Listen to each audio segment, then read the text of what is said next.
I, who saw people dying every day, was shocked by the indescribable hatred of the Nazis toward the prisoners who had become living skeletons.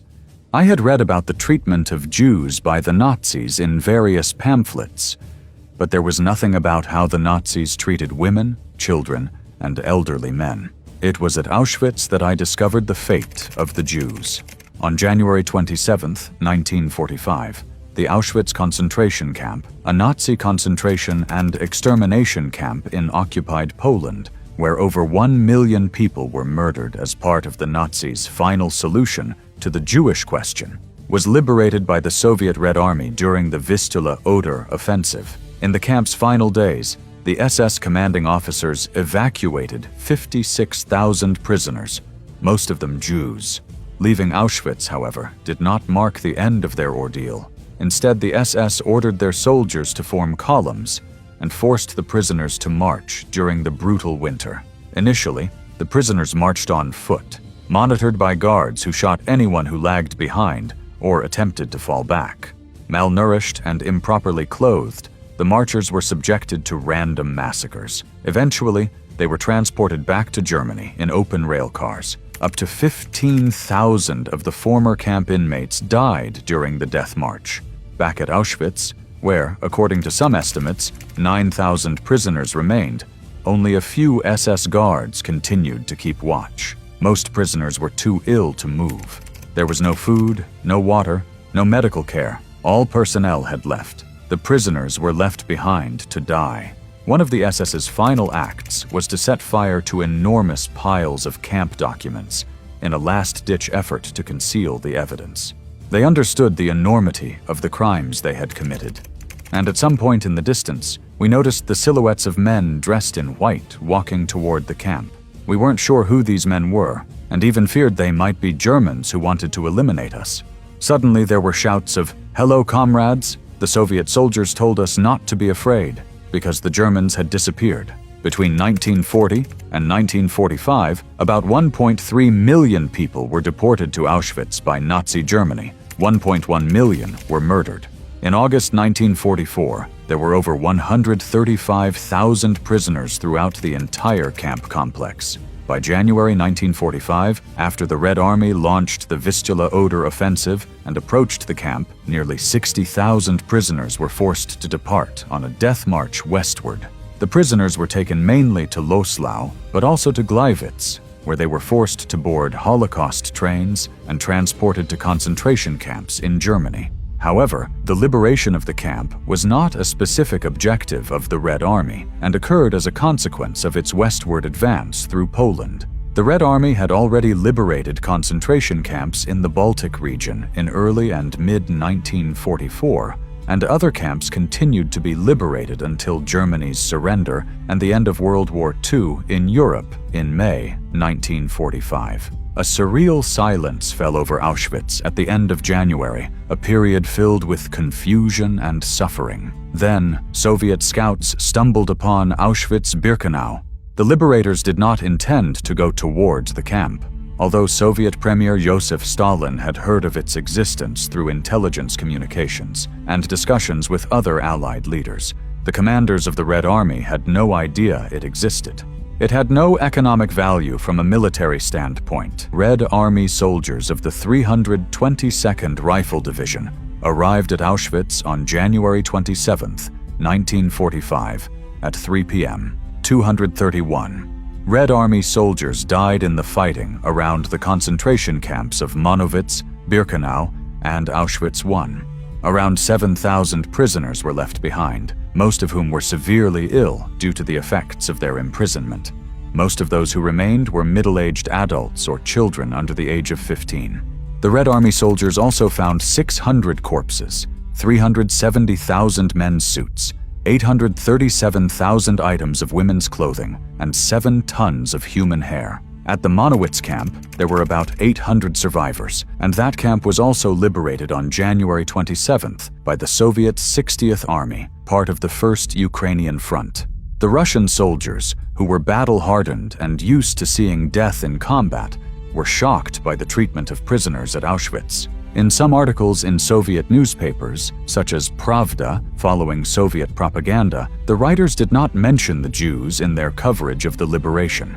At that moment in Auschwitz, most of the detainees were Jews, but there were also Poles, Belarusians, and Russians. Poles who were from nearby towns and still had the strength to walk returned to their homes. Some fled due to fear of a German return. Residents of Auschwitz and nearby areas crossed the camp's barriers to witness firsthand what was happening inside and to assist the prisoners. They dedicated themselves especially to the Jewish, Polish, and Belarusian children, more than 500 of whom were in Auschwitz, including about 60 who had been born in the camp. Some of these children were adopted by local people, while others were reunited with their original families. 2 Soviet field hospitals arrived at Auschwitz and, with the aid of the Polish Red Cross, provided care to around 4,500 sick former prisoners from more than 20 countries. These people were suffering from tuberculosis, starvation-induced diarrhea, and other illnesses, facing an extreme shortage of food. The adults weighed, on average, between 30 and 35 kilograms. Even in May 1945, a former detainee born in 1914, measuring 160 centimeters in height, weighed 25 kilograms, and another, 155 centimeters tall, weighed Yermi Uch kilogram. Starting on January 28th, Soviet and Polish filmmakers recorded on film the German crimes committed in the camp after its liberation. The encounter between the prisoners, saved from certain death, and their liberators is inexpressible in human words. Soviet officers and soldiers in rags, exhausted, facing glacial cold, yet triumphant, wept like children when confronted with piles of corpses in front of the barracks, and people agonizing, transformed into skeletons and stacked on bunks. The female prisoners screamed, sobbed, and lovingly touched the clothing of their liberators, realizing that these people were real, and kissed their hands. It may seem pitiful to say, but it is not so impactful for a soldier during an offensive to come across dead bodies. After all, he has seen many of them. However, here it was different. These people did not die in the heat of battle. That was clear. A pile of skeletal corpses leaning against the wall of the barrack. Snow had already covered them, and farther on, a group of those who had been executed. Men, women, children behind the fences. That sight had a profound impact on me and my soldiers. A crowd of children, from little ones of 2 or 3 years to teenagers, thin, ragged, sick, starving. We shared everything we had in our backpacks with them. The children presented a shocking image. Prematurely debilitated bodies, aged with sunken eyes. Even so, these children shouted and played. The workers of the Polish Red Cross, doctors, nurses, and volunteer paramedics who just months before had participated in the Warsaw Uprising, also helped in the recovery. When they began their work, they saw body parts scattered around makeshift cremation pits used after the SS demolished the Auschwitz-Birkenau crematoria.